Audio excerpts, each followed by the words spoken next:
Hello class 12th student, स्वागत है फिर से मेरे चैनल बाबा मैथ्स वाला में। और ये है प्रोबेबिलिटी का पार्ट 2। क्लास 12th स्टूडेंट का प्रोबेबिलिटी का सीरीज चल रहा था टर्म 2 के लिए, जिसमें हमने पहला पार्ट लिया था जिसमें कि बेसिक ऑफ प्रोबेबिलिटीज़ कंटिन्यू किए थे और कुछ इंपॉर्टेंट टर्म्स जो प्रोबेबिलिटी से रिगार्डिंग था उसे हमने कंप्लीट किया था। इस वीडियो में हम लोग प्रॉपर कंडीशनल प्रोबेबिलिटी से स्टार्ट करेंगे।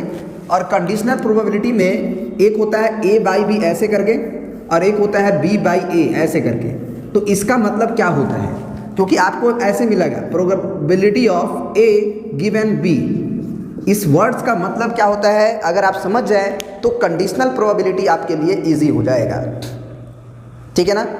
तो कंडीशनल प्रोबेबिलिटी सबसे पहले तो आप हेडिंग डाल लीजिएगा और उसके बाद probability of A by B का मतलब होता है, ऐसे हम इसको पढ़ते हैं, प्रोबेबिलिटी ऑफ ए व्हेन, है ना, when B is already happen, already happen. या अगर आसान शब्दों में समझें तो इसको ऐसे समझें कि आपको ए की प्रोबेबिलिटी बतानी है यदि आपको ये बताया जा रहा है कि बी वर्क हो चुका है। अगर बी वर्क हुआ है तो बताइए कि ए की प्रोबेबिलिटी क्या होगी। इसको एक एग्जांपल से बहुत अच्छे से समझेंगे। फॉर एग्जांपल हमने एक डाइस को फेंका, तो एक डाइस को फेंकेंगे तो 1 आएगा, 2 आएगा, 3 आएगा, 4 आएगा, 5 आएगा, 6 आएगा। लेकिन आपको एक इवेंट बोला गया, कंसिडर करिए कि आपके पास नंबर्स जो आया हुआ है अकर किया डाइस को फेंकने के बाद, वो आपका ग्रेटर देन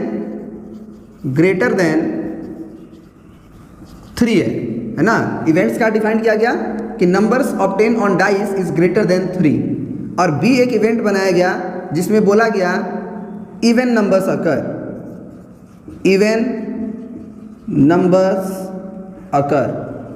अब इसका मतलब समझिएगा सबसे पहले, तब ये क्वेश्चन आपसे बनेगा और इजीली बनेगा।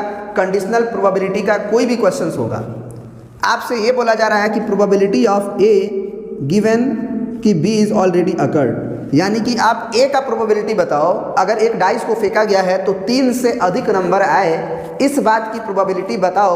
यदि आपको पहले से हम ये बता रहे हैं कि डाइस यदि फेंका गया था तो उस पर इवन नंबर आ चुका है, यानी कि हम पहले से आपको ये बता रहे हैं कि जो डाइस फेंका गया उस पे इवन नंबर आ चुका है, तो आपके दिमाग में क्या होगा कि इवन नंबर आ चुका है, मतलब आया क्या हुआ होगा, आया होगा या तो 2 या तो 4 या तो 6, यही आया होगा ना, या तो 2 या तो 4 या तो 6, ये आया हुआ है, ये कोई बता रहा है। तो प्रोबेबिलिटी बताना अब आसान हो गया ना। पहले आपके पास सिंपल स्पेस ये पूरा हुआ करता था कि डाइस को फेंकेंगे तो ये सारे आ सकते हैं, तो बताइए कि ग्रेटर देन 3 नंबर आने की क्या प्रोबेबिलिटी है। लेकिन अभी तो आपको ये बताया जा रहा है, कोई बता रहा है गिवन दैट कि बी इज ऑलरेडी अकर्ड, यानी कि कोई बंदा से आप बोल रहे हैं कि ए की प्रोबेबिलिटी बताओ और दूसरा बंदा बोल रहा है कि भाई बी हो चुका है, तो बताओ कि ए का प्रोबेबिलिटी क्या होगा। ए का प्रोबेबिलिटी बताओ यदि बी हो चुका है, यानी कि जो हो चुका है उसी के अंदर से हम लोग अपने इवेंट्स को देखेंगे। यानी कि हमारे पास यही इवेंट्स है जो हो चुका है, 2 4 6, तो 2 4 6 का मतलब 3 हो गया। अब इसमें ये देखो कि आप ए का होने की प्रोबेबिलिटी गिन रहे हो, तो ए का मतलब क्या, ग्रेटर देन 3, तो ग्रेटर देन 3 में 4 आएगा और 6 आएगा, 2 तो नहीं आएगा, यानी कि ऊपर हो जाएगा 2। तो ये आपका आंसर हो गया। ग्रेटर देन 3 में क्या आएगा आपका, ग्रेटर देन 3 में आपका 4 5 6 तीनों आएगा, लेकिन 5 आपका इवन नंबर थोड़ी है, तो केवल 4 और 6 यही लेंगे, 2। और नीचे हमारा क्या आ चुका है, इवन नंबर आ चुका है, तो 2 भी आ सकता होगा, 2 4 भी आ सकता होगा और 6 भी आ सकता होगा। तो यही है कंडीशनल प्रोबेबिलिटी। मतलब ये हुआ कि आप मोटा मोटी ये समझ लें कि प्रोबेबिलिटी में इसमें हम ये कह सकते हैं कि number of elements in A intersection B और divided by number of elements in B. A intersection B का मतलब देखिए, ए के अंदर 4 5 6 था और बी के अंदर आपका क्या था, 2 4 6 था, 2 4 6। तो अब इसका इंटरसेक्शन कराएंगे तो 4 होगा और 6 होगा, तो इसीलिए ऊपर का जो नंबर आया वो 2 आया और नीचे जो नंबर आया वो number of elements in B यानी कि वो 3 आया।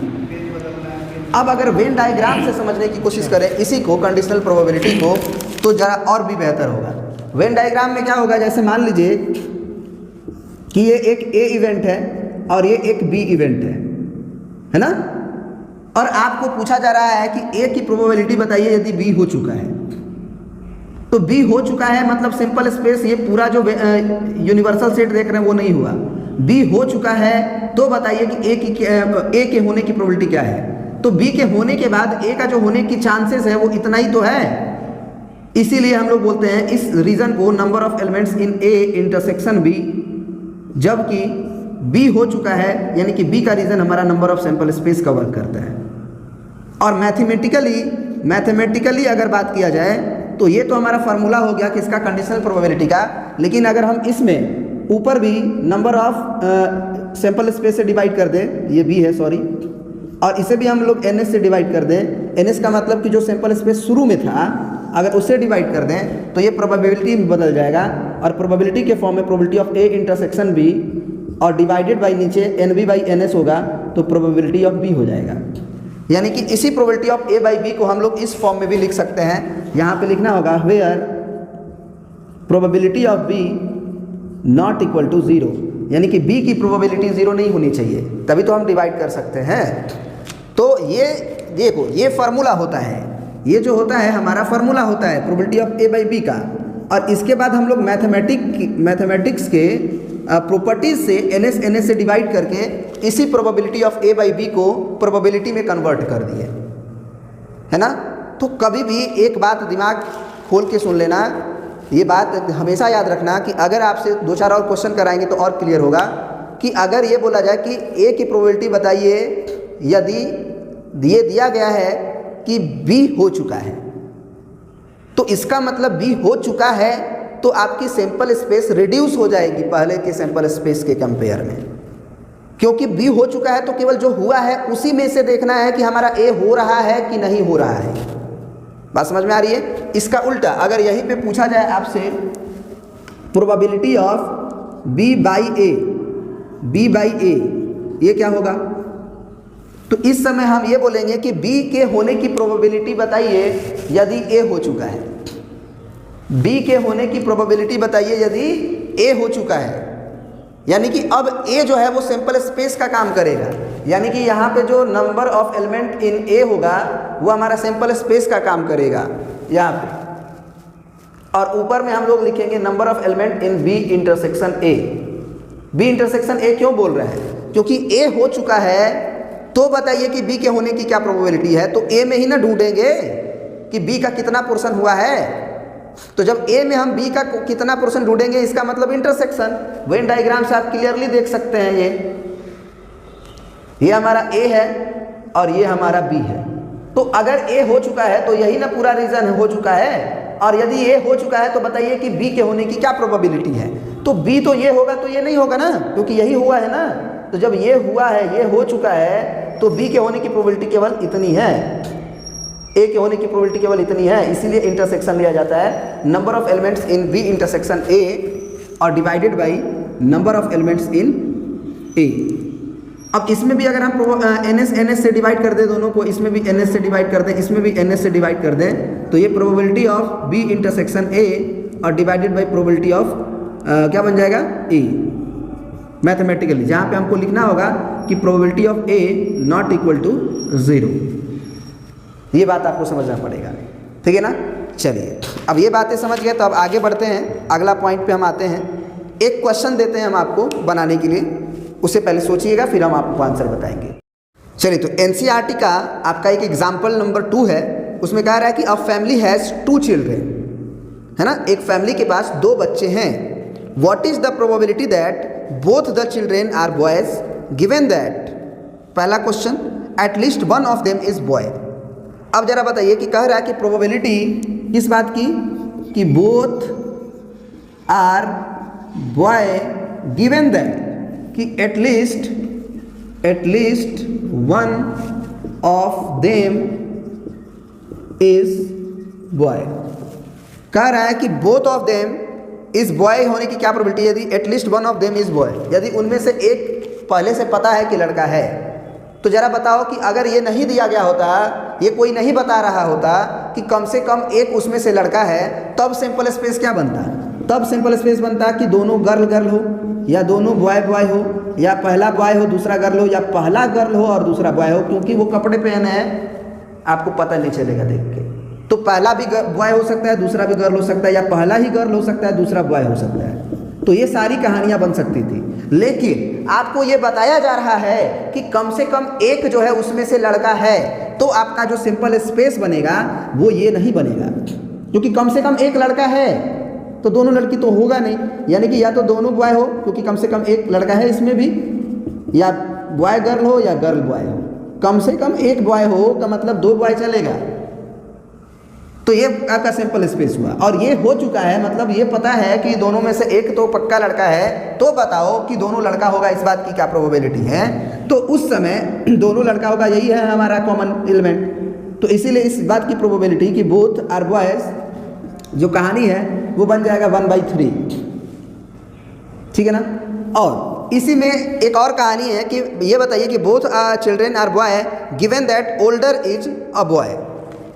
ओल्डर इज बॉय यानी कि जो बड़ा है उसमें से, दोनों बच्चे हैं, जो उसमें से बड़ा है ये आपको गिवन है कि वो लड़का है। तो अब यहाँ पे ऑर्डरिंग पॉसिबल नहीं है। आप ये नहीं कह सकते हो कि दो बच्चे हैं हमारे पास, तो पहला बॉय होगा दूसरा गर्ल होगा, या पहला गर्ल होगा दूसरा बॉय होगा। नहीं, अगर इन्होंने बोला कि ओल्डर इज द बॉय, इसका मतलब कि ऑर्डरिंग पॉसिबल नहीं होगा। ये बॉय गर्ल और गर्ल बॉय का ऑर्डरिंग जो हो रहा है वो होगा नहीं, क्योंकि जो बड़ा है आपको पहले से मालूम है, तभी तो आप बोल रहे हो ना बड़ा उसे। तो अगर ये मालूम चल गया कि नहीं बड़ा कौन है, तो आपका जो सिंपल स्पेस अब होगा वो हो जाएगा कि ओल्डर इज बॉय, यानी कि ओल्डर इज बॉय, तो आपका सिंपल स्पेस हो जाएगा या तो दोनों बॉय हो, बड़ा वाला बॉय हो छोटा वाला भी बॉय हो, एक सिंपल स्पेस, या फिर बड़ा वाला बॉय हो और छोटा वाला गर्ल हो। ये नहीं लोगे। अब ये नहीं कहोगे कि छोटा वाला गर्ल हो, यहाँ बड़ा वाला गर्ल हो और छोटा वाला बॉय हो, क्योंकि बड़ा वाला को बॉय बोला जा रहा है, ये मस्ट कंडीशन है। तो आपका सिंपल स्पेस केवल इतना ही होगा, इतना ही होगा। अब इस बात की क्या प्रोबेबिलिटी है कि both are boys given that older child is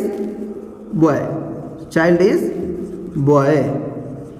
तो यहाँ पे आपका क्या होगा, बोथ इज बॉय, यानी कि ये 1 और नीचे आपका 2 हाफ होगा। ये दिमाग में रखना है, ठीक है ना।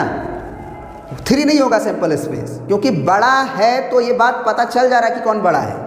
अब ये नहीं कहोगे कि ये एक बार बड़ा करेंगे उसको एक बार बड़ा करेंगे, तो फिर ओल्डर देने का क्या मतलब हुआ। ये क्लियर हो जाना चाहिए, ठीक है ना। अब देखिए एक और क्वेश्चन आप स्क्रीन पे देख रहे होंगे, इसमें लिख रहा है आपका क्वेश्चन कि if A and B are mutually exclusive events, that is disjoint events, then A and B are, खाली स्थान है और बोल रहा है इवेंट्स। तो यहाँ पे आप क्या भरेंगे, कैसा इवेंट्स है ये? क्वेश्चन को पढ़ के देखिए, कह रहा है कि A and B are mutually exclusive events। तो mutually exclusive events का मतलब ये हुआ कि A और B के बीच में कुछ भी कॉमन नहीं है।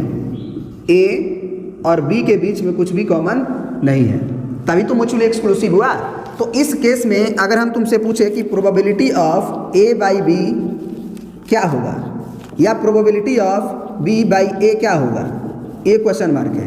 तो जरा बताओ कि A के होने की प्रोबेबिलिटी यदि B हो चुका है, तो ये तो ऐसा ही क्वेश्चन हो गया जब कुछ भी कॉमन नहीं है। तो A के होने के क्या फ़र्क पड़ता है, A की प्रोबेबिलिटी बताना यदि B हो चुका है, तो B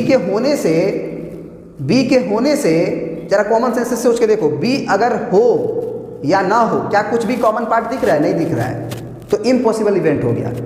कैसे? एग्जाम्पल से समझो कि हम एक डाइस को रोल किए और डाइस पे इवन नंबर आ चुका है, तो बताओ कि इस बात की क्या प्रोबेबिलिटी है कि उस पर ऑड नंबर आएगा। भैया यदि इवन नंबर आ चुका है, ये हमको पता है, तो या तो 2 आया होगा, या तो 4, या तो 6। ये हो चुका है, तो अब ये 2, 4, 6 हो चुका है, तो बताओ कि भैया ऑड नंबर आने की क्या प्रोबेबिलिटी है। प्रोबेबिलिटी ऑफ ओड नंबर यदि इवन नंबर आ चुका है तो भैया 0 होगा ना। इसका मतलब इसमें हम भरेंगे इम्पॉसिबल इवेंट, कुछ भी कॉमन नहीं है। Number of elements in A intersection B is equal to 0। ठीक है ना। चलिए ये भी खत्म हो गया। अब एक और है आपका probability of A by B plus probability of A complement by B. ये आपका क्या होगा, खाली स्थान है, क्या भरेंगे आप? इसमें हम लोग भरेंगे 1। क्यों भरेंगे इसको देखिएगा, इसमें 1 क्यों भरेंगे? ये कॉमन सेंस की बात है भाई। ये बोल रहा है कि प्रोबेबिलिटी ऑफ ए यदि बी हो चुका है plus probability of A complement यदि बी हो चुका है, तो छूटा कोई कहाँ? यानी कि नंबर ये बी जो है वो सिंपल स्पेस में आता है। तो अगर बी सिंपल स्पेस में आता है और ए बी के होने पे डिपेंड करता है, यानी कि बी हुआ है तो ए के होने की क्या प्रोबेबिलिटी है? तो निश्चित रूप से जो भी प्रोबेबिलिटी होगी वो कुछ ना कुछ होगा, मान के चलो कुछ ना कुछ कॉमन होगा। और इन्होंने बोला कि बी हो चुका है तो ए के नहीं होने की क्या प्रोबेबिलिटी है? तो ये तो सिंपल यही क्वेश्चन हो गया ना कि probability of E plus probability of E complement is equal to 1। किसी चीज़ के होने की और उसी चीज़ की नहीं होने की प्रोबेबिलिटी को जब जोड़ते हैं तो वो 1 आता है। जैसे कि एक डाइस को फेंकेंगे तो 2 आने की क्या प्रोबेबिलिटी है? 1/6। और 2 के नहीं आने की क्या प्रोबेबिलिटी है? तो 2 के नहीं आने की प्रोबेबिलिटी में हम 1 को लेंगे, 3 को लेंगे, 5 को लेंगे, 6 को लेंगे, 4 को लेंगे, यानी कि ये हो जाएगा 5/6। तो जोड़ने से क्या आ जाएगा? 1 आ जाएगा। इसी तरह का ये खेल हो गया। और अगर वेन डायग्राम से अगर आप देखें तो इससे भी और ज़्यादा क्लियर होगा। आप ये मान लीजिए कि ये आपके पास ए है, ये आपके पास बी है। आपकी कहानी है कि बी हो चुका है, तो बी यदि हो चुका है तो इसका मतलब कि ये आप इंटरसेक्शन वाली बात कर रहे हैं, यानी कि इसको कर दीजिए रीजन नंबर 1 और इसको कर दीजिए आप रीजन नंबर 2। तो अगर अभी हम बात करें तो हम किसकी बात कर रहे हैं इसमें? 1/1 + 2 की, यही बात हो रही है ना, क्योंकि 1 कॉमन है और 1 to बी हो चुका है प्लस। अब ए कॉम्प्लीमेंट का मतलब होता है कि ए को छोड़ दीजिए, ए वाला रीजन छोड़िए, तो ए वाला रीजन छोड़िए का मतलब ये हुआ। और कहानी आपकी ये है कि बी हो चुका है, तो बी हो चुका है इसका मतलब अब तो 2 ही होगा केवल, क्योंकि कॉमन वही दिख रहा है, क्योंकि बी में और ए नॉट ए में कॉमन आपका 2 ही होगा, ये बाहर वाला रीजन नहीं होगा क्योंकि बी हो चुका है। तो यहाँ पे 2 हुआ और डिवाइडेड बाई 1 + 2 हुआ, सिंपल सी बात है। तो अब 1 + 2 एलसीएम हो गया और ऊपर भी 1 + 2 आया, इसका मतलब ये 1 आ जाएगा। ठीक है ना। आई होप कि ये आपका क्लियर हो गया। ठीक है ना। अब एक और क्वेश्चन है वो भी देखिए। अगला क्वेश्चन है आपका कि probability of A equal to 7/13 और probability of B equal to 9/13 and probability of A intersection B equal to 4/13। Evaluate probability of A by B. तो जरा देखिए probability of A by B का फॉर्मूला अभी अभी आप लोगों ने लिखा था कि probability of A intersection B है ना, और डिवाइडेड बाई जो नीचे ये बाई के बाद रहता है उसका प्रोबेबिलिटी बाद में हम लिखते हैं। तो हमको ए इंटरसेक्शन बी की प्रोबेबिलिटी 4/13 पता है और प्रोबेबिलिटी ऑफ बी भी हमको पता है 9/13। तो ये खत्म हो गया और आंसर हो गया 4/9। अब इसी का एक दूसरा क्वेश्चन आप देख रहे होंगे कि लिखा है कि probability of E equal to 0.40, probability of F equal to 0.35 and probability of E union F equal to 0.5 है ना, 0.55। तो find the probability of E by F. तो अगर फॉर्मूला देखें तो ये probability of E intersection F होगा और नीचे आपका प्रोबेबिलिटी ऑफ एफ होगा। तो अभी तो प्रोबेबिलिटी ऑफ एफ पता है आपको, लेकिन probability of E intersection F पता नहीं है, वो निकाल सकते हैं। Probability of E intersection F हम लोग निकाल सकते हैं कैसे? Probability of E plus probability of F और minus probability of E union F से, ऐसे निकाल सकते हैं। ठीक है ना।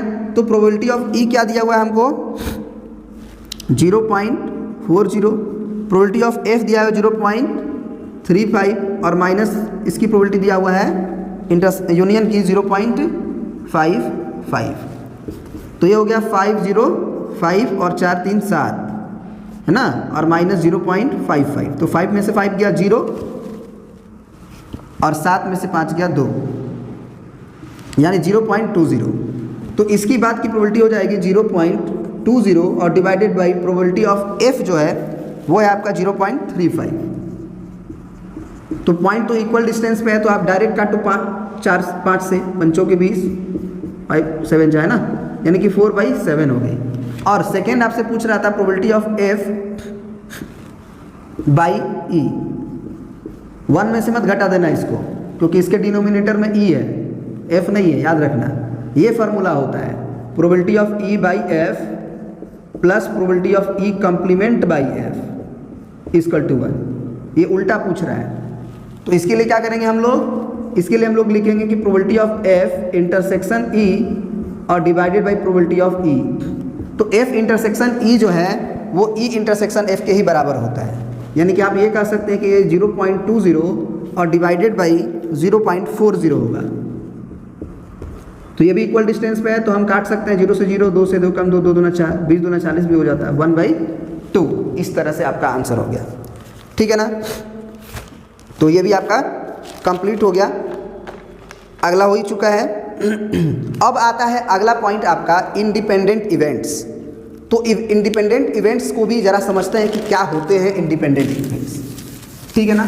जैसे मान लीजिए कि आप क्या करते हैं कि एक कॉइन को 10 बार उछालते हैं, और 10 बार नहीं, मान लीजिए आप 50 बार उछालते हैं, और एक इत्तेफाक है कि 50 बार जो है ना आपके कॉइन पे हेड ही आ रहा है।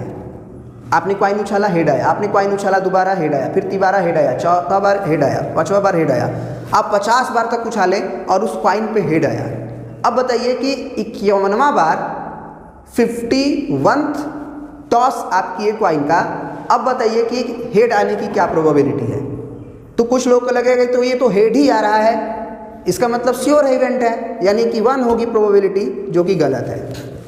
भैया कॉइन है ना, ये एक मात्र इत्तेफाक था कि 50 बार, एक ये मतलब हो सकता है कि आप जब कॉइन टॉस करने जाए तो 50 बार आपका हेड आ जाए, लेकिन कोई ज़रूरी नहीं है कि 51वां बार हेड आएगा।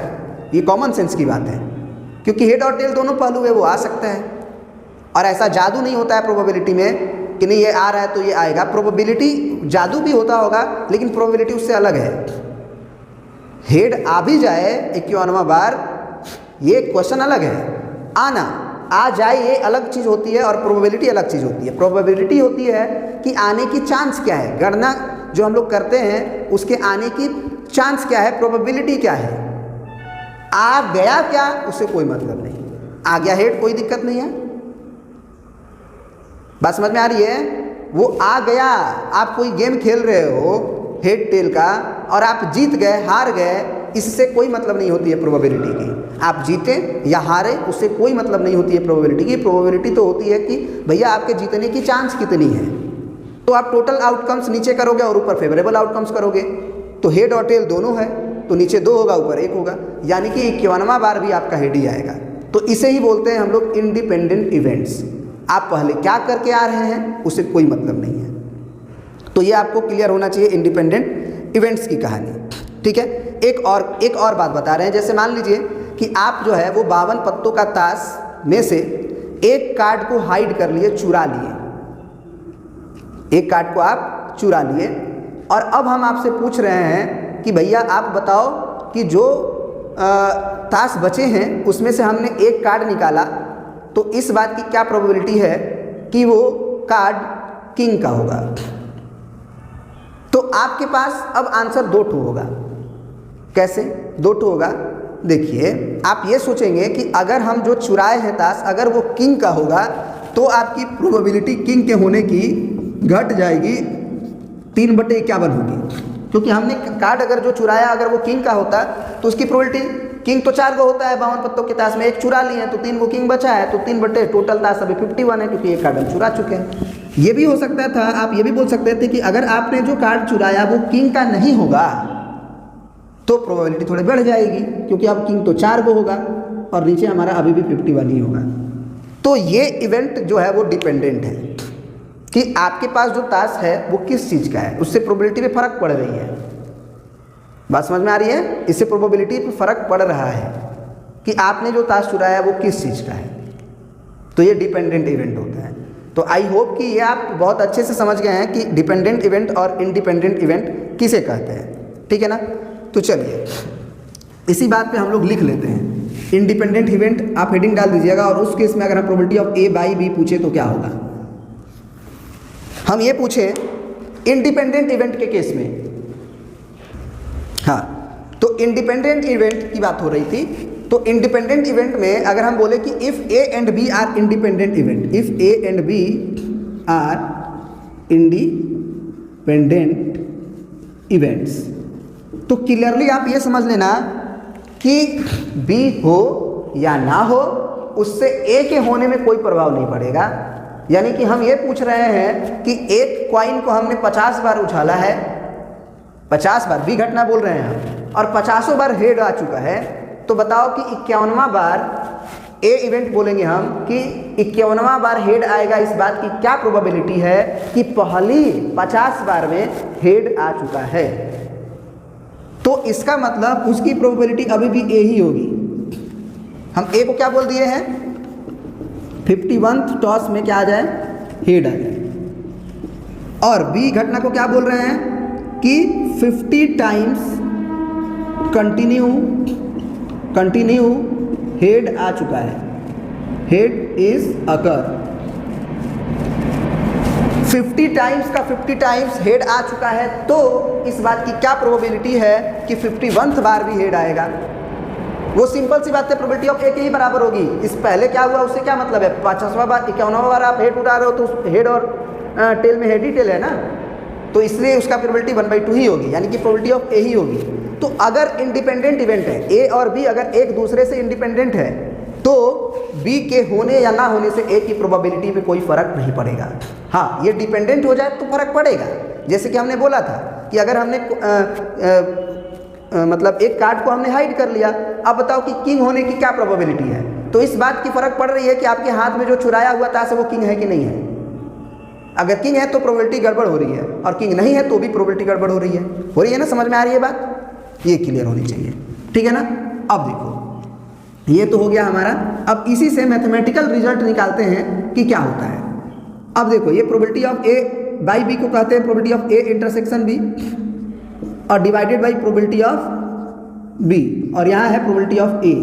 तो अगर क्रॉस मल्टीप्लाई कर दो तुम, तो यहाँ से देखोगे कि probability of A intersection B equal to हो जाएगा probability of A into probability of B. यही आपका इंडिपेंडेंट इवेंट का कंडीशन होता है कि अगर ए और बी इंडिपेंडेंट इवेंट होगा तो probability of A and B equal to probability of A into probability of B हो जाएगा, probability of A into probability of B हो जाएगा। बात समझ में आ रहा है। यानी कि हम इसमें ये पूछेंगे, इसमें क्वेश्चन ये रहेगा कि अगर ए इवेंट बनाया गया कि 51th टॉस पे क्या आएगा, और बी बनाया गया कि 50 टाइम्स पे हेड आ चुका है, ठीक है, तो अब बताओ कि प्रोबेबिलिटी ऑफ ए भी हो 51th टॉस पे भी हेड आए, और जो 50 टॉस किया गया उस पर भी हेड आए, इस बात की क्या प्रोबेबिलिटी है, उस बात की क्या प्रोबेबिलिटी है। तो भैया आप क्या लिखोगे, प्रोबेबिलिटी ऑफ ए के होने की 1/2, प्रोबेबिलिटी ऑफ बी के होने की 1/2। बात समझ में आ रही है। चलिए, तो ये आप पूरी अच्छी तरह से इंडिपेंडेंट इवेंट्स के बारे में समझ गए। अब इंडिपेंडेंट इवेंट्स के बारे में समझने के बाद अब इसका उल्टा भी एक ये देख लें कि अगर प्रोबेबिलिटी ऑफ बी बाई ए हो और अगर ए और बी इंडिपेंडेंट इवेंट हो, तो हम इसको लिख सकते हैं प्रोबेबिलिटी ऑफ केवल बी, क्योंकि ए के हो या होने से या नहीं होने से बी को कोई फर्क नहीं पड़ता है, बी का प्रोबेबिलिटी जो है वही होगा। अब यहाँ फार्मूला से देखें तो probability of B intersection A होगा और नीचे प्रोबेबिलिटी ऑफ ए होगा और is equal to probability of B होगा। अब क्रॉस मल्टीप्लाई करें तो यहाँ से भी आप देखेंगे कि probability of B intersection A हमारा probability of B into probability of A ही होगा, ठीक है ना। तो इंडिपेंडेंट इवेंट होगा तो आप दोनों तरफ से रिजल्ट अच्छे तरह से देख सकते हैं, ठीक है ना। चलिए, अब इसमें भी बहुत सारे क्वेश्चंस हैं, क्वेश्चंस को हम लोग करेंगे, ठीक है ना।